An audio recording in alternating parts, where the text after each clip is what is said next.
हिंदी साहित्य में आज सुनिए लोकप्रिय एवं वरिष्ठ लेखिका सुषमा मुनींद्र जी की लिखी हुई कहानी आकाशी वीरानी। कथानक में उतर जाना और कथ्य को मारक व्यंग्य की धारदार उपस्थिति के साथ प्रस्तुत करना सुषमा मुनींद्र जी की कहानियों में दिखता भी है और समझ में भी आता है। साथ ही सामाजिक विषमताओं और अति पिछड़े समाज की आंतरिक और चारित्रिक दुर्बलताओं को भी सुषमा मुनींद्र जी की कहानियां परत दर परत खोलती हैं। प्रस्तुत है उनकी कहानी मेरी जुबानी। मैं हूं सीमा सिंह। परिस्थिति मनुष्य को गढ़ेगी या मनुष्य परिस्थिति को, ये मनुष्य की नियति पर निर्भर होता है। गहरा नाला के पास बनी झुग्गियों में भोर का उजास भरते ही बिटिया, जिसके जन्म से ही माँ बाप ने बिटिया पुकारना शुरू किया तो यही नाम पड़ गया उसका, अपनी नियति का भार उठाए हुए झुग्गी से निकल पड़ती है। निश्चित पथ, निश्चित क्षेत्रों से पन्नी पॉलीथीन बीनती बटोरती है। न आत्मसम्मान की चिंता, न सामाजिक भय, न नैतिक निषेध का विचार, न छवि बनने बिगड़ने का। फिक्र एक ही है कि पीठ पर झूल रहा लंबाकार जूट का थैला कितनी जल्दी भरकर फूल जाएगा। बिटिया की मुलायम त्वचा सड़कों, गलियों, मैदानों में भटकते हुए अब स्याह सख्त हो चली है। छोटे उलझे बेतरतीब केश, पीलेपन और शुष्कता के बावजूद आंखों में चपलता और थोड़ी चमक है। कहें आंखें जिसे चपलता से अपने फायदे की सामग्री को टोहती हैं, गुप्तचरी करती जान पड़ती हैं। पॉलीथीन देखते इसके पैरों की गति तेज हो जाती है, हाथ तेजी से काम करने लगते हैं और जब जूट बैग भर जाता है बिटिया हंसती है। हंसती हुई बिटिया अभावग्रस्त होते हुए भी दयनीय या करुण नहीं, बल्कि विश्वास और दृढ़ता से परिपूर्ण जान पड़ती है। निश्चित पथ पार कर जब बिटिया मार्तंड स्कूल के मैदान में पहुंचती है, ठीक 12 बज रहा होता है। मॉर्निंग शिफ्ट की छुट्टी की घंटी बजने से पहले बिटिया मैदान में फैली छितराई पॉलीथीन बीन लेती है। मैदान के उस सुदूर कोने में भी निशंक होकर चली जाती है, जहां लंबी घनी घास से घिरा जन्मों से पड़ा लकड़ी का फर्नीचर सड़ रहा है। घास में छिपे संभावित जीव जंतुओं के भय से आमतौर पर इधर कोई नहीं जाता, लेकिन बिटिया नहीं डरती। अभाव और संघर्ष मनुष्य का साहस छीनते हैं और बढ़ा भी देते हैं। मनुष्य हीन हो जाता है और दुस्साहसी भी। पॉलीथीन और मुड़े तुड़े कागज के पूड़े समेट बिटिया चबूतरे वाले पीपल के पेड़ के नीचे बैठकर सुस्ताती है। इसके पेट पालने का साधन अनायास ही स्कूल ग्राउंड की सफाई कर देता है। बिटिया मनोयोग से तमाम पूड़ों को खोलती है। चना जोर गरम, मुरमुरा, गुलाब लच्छे, नमकीन, मूंगफली या तिल पट्टी की जो किरचें मिलती हैं मुंह में डाल लेती है। चबाते हुए अनुमान लगाती है आज लगभग कितने सेर पन्नी मिली। ठीक तभी छुट्टी की घंटी बजती है और मैदान यूनिफॉर्म में सजे विद्यार्थियों से भर जाता है। बिटिया की इच्छा होती है समवयस्क विद्यार्थियों से हेलमेल बनाए, उनके साथ खेले, यूनिफॉर्म पहने और पढ़े। वक्त मोहलत नहीं देता। बिटिया को कुछ छात्र छात्राएं पहचानने लगे हैं, लेकिन उसे ये 2 बहनें अच्छी लगती हैं जो ठहर कर उसका हाल चाल पूछ लेती हैं और कभी कभी कुछ खाने को देती हैं। छोटी बहन बिटिया की समवयस्क यानी 11 की और बड़ी बहन 3 साल बड़ी है। दोनों बहनें बिटिया की ओर यूं आकृष्ट हुईं। एक दिन चबूतरे के पास से गुजर रही थीं कि बिटिया ने आह सी छोड़ी, बप्पा रे कितनी सुंदर ड्रेस है। बदले में बड़ी बहन ने पूछा, तेरा नाम क्या है? बिटिया, नाम पूछ रही हूँ। नाम बता रही हूँ बिटिया। अच्छा नाम है, तुम्हारी ड्रेस अच्छी है, तू भी पढ़ और यूनिफॉर्म पहन। पहली कक्षा पढ़ी हूँ, अम्मा मर गई, फिर मैं स्कूल नहीं गई। तेरी अम्मा नहीं है? नहीं, लेकिन तू पढ़। बहुत से स्कूल हैं जहाँ सरकार गरीब बच्चों को खाना मतलब मिड डे मील देती है। पढ़ूंगी तब पन्नी कैसे बीनूंगी? बिटिया की माँ नहीं है, इस सूचना ने दोनों बहनों को दयाद्र कर दिया। वे आते जाते उससे औपचारिक बात कर लेती थीं। आज भी पूछा, कैसी है बिटिया? ठीक हूँ बड़ी दीदी। सुन, हम लोगों ने तेरे लिए कबाड़ निकाला है, कल 1-2 खाली बोरे ले आना, हमारे साथ घर चलना, पास में है। हो बड़ी दीदी। दूसरे दिन बिटिया दोनों बहनों के साथ निडरता से चल दी। जिंदगी को हथेली पर रख कर जीते हुए इसने कुछ भी कर गुजरने का साहस पा लिया है। अपरिचित घर में जाते हुए संशय नहीं बल्कि एक मुश्त कबाड़ पाने का उल्लास है। घर शानदार था। बिटिया की इच्छा हुई घर को भीतर से देखे, महसूस करे, लेकिन कबाड़ बीनने वाली को घर में प्रवेश करने की अनुमति नहीं मिलती। बाहरी बरामदे में रखी पॉलीथीन, डिब्बे टिब्बी, व्यर्थ हो चुकी वस्तुएं देख बिटिया किलक उठी। आज तो खूब माल मिला। दोनों बहनें बरामदे में रखी फाइबर चेयर को बिटिया के पास खिसका कर बैठ गईं। छोटी बहन ने पूछा, कितने पैसे कमा लेगी बिटिया? सेठ तौलेगा, फिर किलो के हिसाब से पैसे देगा छोटी दीदी। 1 किलो के कितने पैसे मिलते हैं? 2.5 रुपया। कहाँ बेचती है? माधवगढ़ में।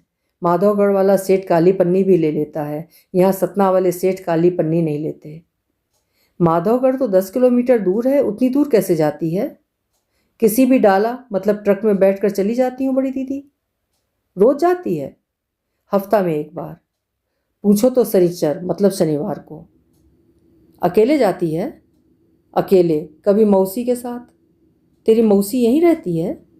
अम्मा मर गई, मैं मौसी के साथ रहने लगी। पापा हैं? हाँ। दादा चौरहटा में रहता है। जब अम्मा थी तो मैं भी चौरहटा में रहती थी, वहाँ निजी मकान है। अम्मा मर गई, दादा ने दूसरी औरत बैठा ली, उसी के साथ रहता है। वहाँ क्या करता है? क्या करता है पूछो तो दारू पीता है, पल्लेदारी करता है। तू उसके साथ क्यों नहीं रहती? वो औरत शिकायत करती है, दादा मेरे को मेरे छोटे भाई को मारता था। एक दिन हम दोनों को बहुत मारा, मुझे जिद चढ़ गई, मैं भाई को लेकर डाला में बैठी और मौसी के घर भाग आई। अम्मा के साथ मैं मौसी के घर आती रहती थी, इसलिए मौसी की झुग्गी में जानती थी। मौसी के लड़का बच्चा नहीं होते थे, इसलिए मौसिया अर्थात मौसा ने मौसी को छोड़ दिया। मौसी मजूरी मतलब मजदूरी करती है। बोली, बिटिया मेरे साथ रहे, मुझे सहारा हो जाएगा। बिटिया ने मानो दोनों बहनों को अचंभित कर दिया। निम्न तबके में इतना साहस और दृढ़ता कहाँ से आ जाती है, जब ये छोटी लड़की घर से भागने जैसा बड़ा फैसला और मौसी अकेले रहने का उपाय कर लेती है। संघर्ष थकाते हैं तो सहन शक्ति और साहस को प्रचंड प्रखर भी करते हैं। इसीलिए ये लोग क्लेश और क्लांति के बावजूद गतिशील बने रहते हैं। तो अब चौरहटा नहीं जाती? एक बार पंखा टीवी मांगने गई थी। अम्मा मजूरी करती थी, उसने अपनी कमाई से टेबल पंखा और छोटा वाला टीवी खरीदा था। देखो बड़ी दीदी, अब वो औरत सुख उठाती है।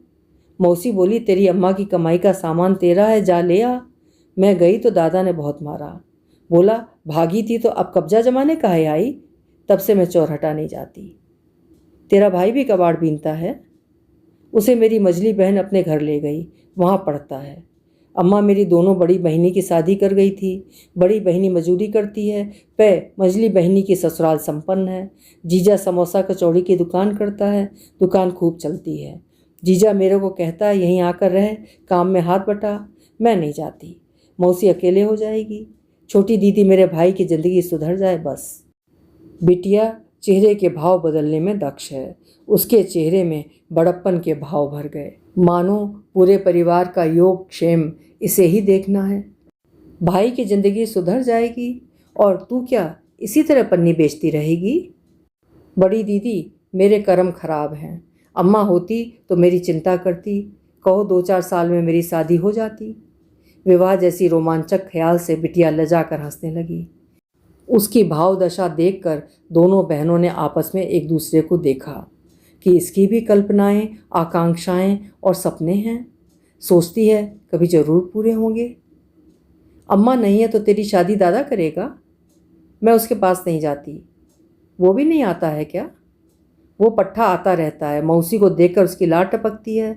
अरे वो मेरे पैसे छीन लेता है, जबकि छिपा कर रखती हूँ। बड़ी दीदी तुम क्या जानो, किसी का बाप इतना पापी हो सकता है? बिटिया का पिता के प्रति निष्ठुर होना दोनों बहनों को अस्वाभाविक लगा। बहनों को कोई अनुभव नहीं था। जब परिस्थिति शिशु सुलभ मासूमियत, संवेदनशीलता और भावुकता को शून्य बना दे, स्वभाव में निष्ठुरता आ जाती है। परेशान मत हो, मौसी तेरी शादी करेगी। हो, मौसी मेरे लिए पैसा जोड़ रही है। 2-4 साल में मैं भी मजूरी करने जाने लगूंगी। जानती हो छोटी दीदी, रेजा को अब 150 रुपया मजूरी मिलती है। मैं अपनी शादी के लिए जोड़ लूँगी। अब की बार बिटिया जोर से हंसी, विवाह की संभावित कल्पना से या खूब कबाड़ मिलने से। उसकी मुद्रा देखकर दोनों बहनें आनंदित होती रहीं। बिटिया ही बोली, आज तो अच्छा माल मिल गया, कल माधवगढ़ जाऊंगी, देखूं कितना पैसा मिलता है। नेल पॉलिश और शैम्पू का पैकेट अर्थात पाउच खरीदूंगी। बड़ी दीदी, शैम्पू से बाल सुंदर हो जाते हैं, है ना? कमाती हूँ, अपने ऊपर 5-10 रुपया खर्च करने को जी करता है दीदी। दोनों बहनों ने एक दूसरे को देखा। देखो तो इस कबाड़ चुनने वाली की अदा, खुद के कमाऊ होने का बोध है, प्रसाधन प्रयोग का चाव भी और भरोसा भी। तरीके से रहे तो सुंदर लगेगी। बात करते हुए बिटिया ने कबाड़ बोरों में सहेज लिया। जाऊं दीदी? जा। बिटिया को मानो एकाएक याद आया, इतना माल मिला है तो उपकार चुकाना चाहिए। बड़ी दीदी, कुछ काम कर दूं? कहो तो छत बटोर दूं अर्थात बुहार दूं, कि ये हौदी साफ कर दूं? वो बगीचे में बने हौज की ओर संकेत करके बोली।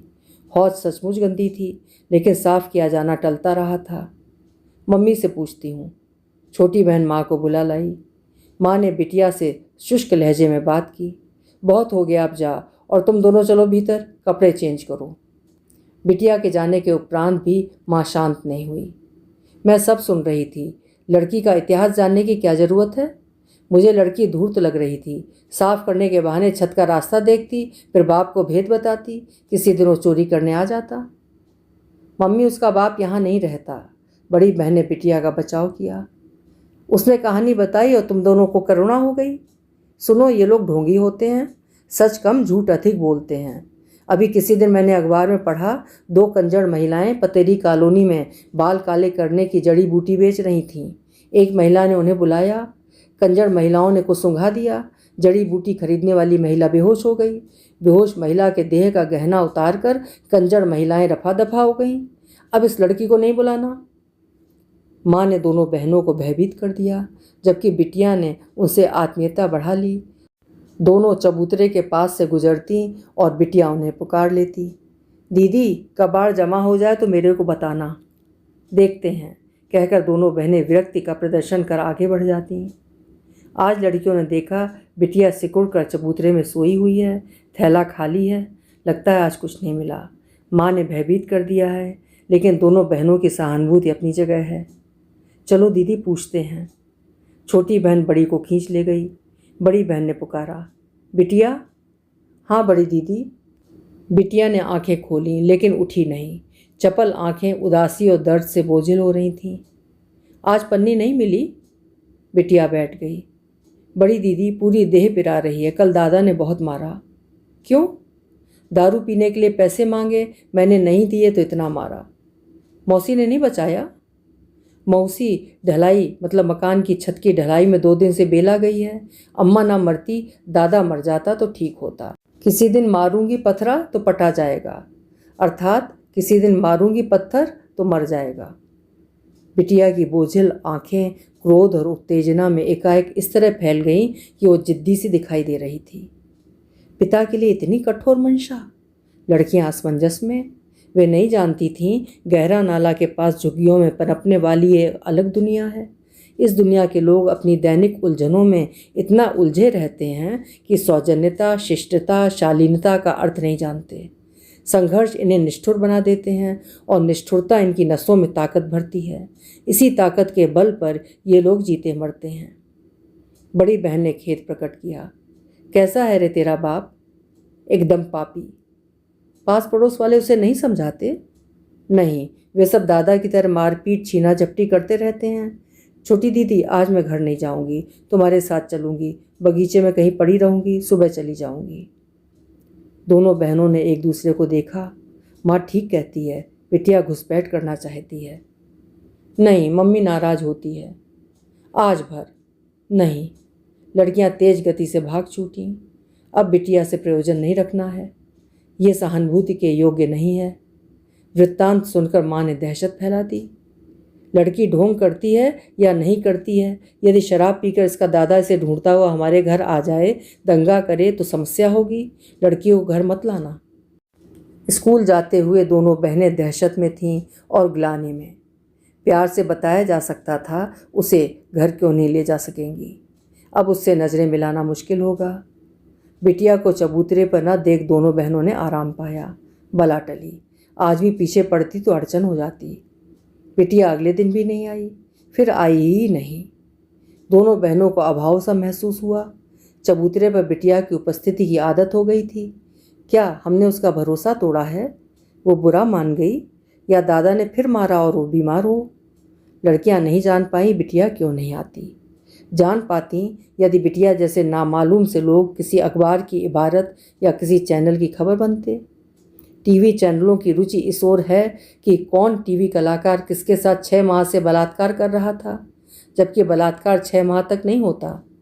इस छोटे नगर के किसी बिंदु पर एक निरीह बच्ची ने जो यंत्रणा और त्रास झेला, इस ओर न अखबार वालों की रुचि है न चैनल वालों की।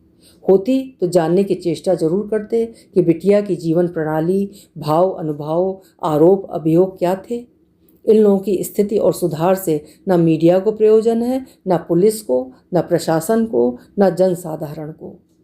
कोई समाज सेवी संस्था आगे आती है तो उसके लिए यश कामना प्रथम और पीड़ित को न्याय और संरक्षण दिलाना द्वितीय हो जाता है।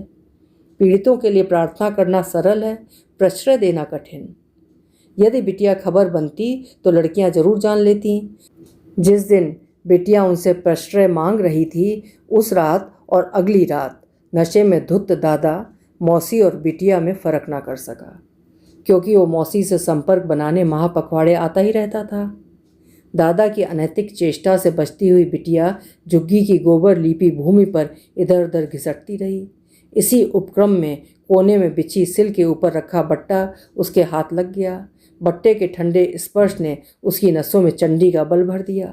शराब ने तुम्हारा दिमाग फैल कर दिया है दादा, कहते हुए उसने उस आतताई के सिर में बट्टे से 3-4 वार किए और बस स्टैंड की ओर भाग गई। सुबह जब पड़ोसी ध्वस्त मूर्छित दादा को जिला अस्पताल पहुंचा रहे थे, बिटिया उस बस में सवार हो रही थी जिसमें बैठकर वो मजली बहन के घर जाया करती थी।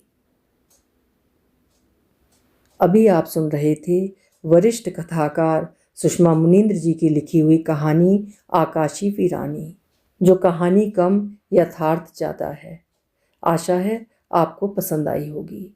पसंद आई हो तो लाइक करिएगा, और अभी तक चैनल सब्सक्राइब ना किया हो तो आपसे अनुरोध है कि चैनल भी सब्सक्राइब कर लीजिएगा। कल फिर मिलेंगे। आपका समय शुभ हो।